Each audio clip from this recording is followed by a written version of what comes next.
Hi everyone, Ramiz Gabriel from IG Wealth Management here.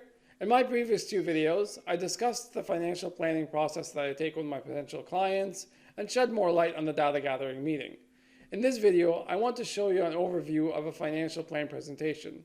Now, a real financial plan presentation takes 45 minutes to an hour and involves going through the plan in detail, explaining everything carefully, answering questions, and so on. But since I want to keep this video short, I will only show you a very brief summary of what a financial plan presentation looks like. So first, I'm going to introduce fictitious clients, where I'll outline their financial situation, goals, and then show the different components of a financial plan. Just note that what if scenarios, which is the stress test aspect of financial plans, was not presented for the sake of time. So with that, let's jump right in. So let me introduce you to the Smith family. They are a typical middle-class Canadian family. John and Jane, ages 36 and 35, are a married couple, and they have two children, Kyle and Kate, ages 5 and 4. They own their own home and two vehicles, and have a mortgage and a car loan on one of the vehicles. John is a school teacher with an income of $90,000 a year. He is a participant in the Ontario Teachers Pension Plan, which is a defined benefit pension plan. John and Jane also participate in the Canada Pension Plan, which is mandatory. Jane is the VP of Marketing at a multinational company. Her annual salary is $200,000. She has a defined contribution pension plan and a LIRA from a previous employer. John and Jane have been responsible with their money over the years. They've been investing on a regular basis and have accumulated about $1.1 million in invested assets. However, they are unsure whether they are on track to meeting all of their financial goals. John and Jane want to ensure that they can pay for their children's post-secondary education, have a contingency plan in case of illness, have an enjoyable retirement where they get to travel while maintaining their current lifestyle, leave a legacy for their children and for charity, and develop a transfer plan for their cottage and house. As IG Wealth Advisors, we create comprehensive financial plans catered to our clients' individual needs. Not only will we demonstrate whether John and Jane are on track to meeting all of their financial goals, but if there are any gaps, we will identify these gaps and recommend strategies to address them. Additionally, we can stress test the plan to mitigate against adverse external events, such as poor market conditions, disappointing returns, and so on. Furthermore, an IG Wealth Advisor stays with their clients for the long haul, from the time John and Jane become clients all throughout retirement. The plan will be constantly reviewed and edited as needed.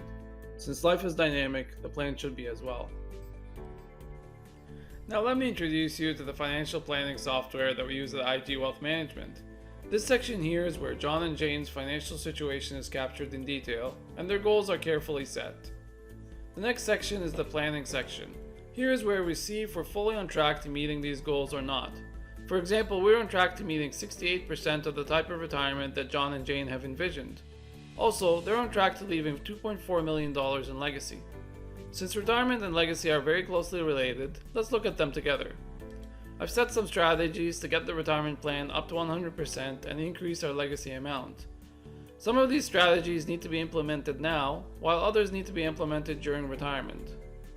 Of course, in a real presentation, we discuss each of these strategies in great detail. But for the sake of brevity, I'm only going to show you how the recommendations affect our goals. As you can see, by implementing our strategies, we go from 68% of our retirement goal to 100%, and from a legacy amount of $2.4 million to $5.6 million. The same has been implemented for the other strategies, such as education and cash reserve for emergencies. If you recall, one of John and Jane's other concerns was serious emergencies or risks such as illness. For this, the best option is to look at insurance. Life, disability, and critical illness insurance transfer various types of risk. This is outlined in more detail in my insurance videos. Life insurance can also meet the need of their cottage transfer goal. For their principal residents, there are no tax implications, so it can be bequeathed to Kyle and Kate with no complications. As for the cottage, upon the death of both John and Jane, there will be a substantial tax liability for Kyle and Kate. When Kyle and Kate inherit the cottage, they may have to sell it to pay the tax liability. If John and Jane want their children to keep the cottage, they can take out a second-to-die life insurance policy that would cover the tax liability upon death of the second spouse.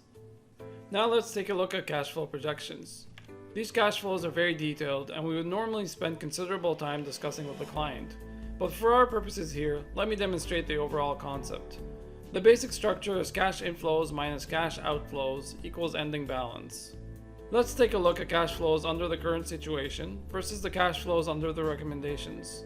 Under the current situation, if you look at the first few years, they're breaking even, which is great. Note that they have excess cash, represented in this unused available cash line. But it's assumed that this cash is spent if it's not saved. It's just human nature. Next, let's take a look at Kyle and Kate's post-secondary education years. You can see RESP withdrawals here for those years, and in the last 2 years of their post-secondary education, John and Jane are running deficits.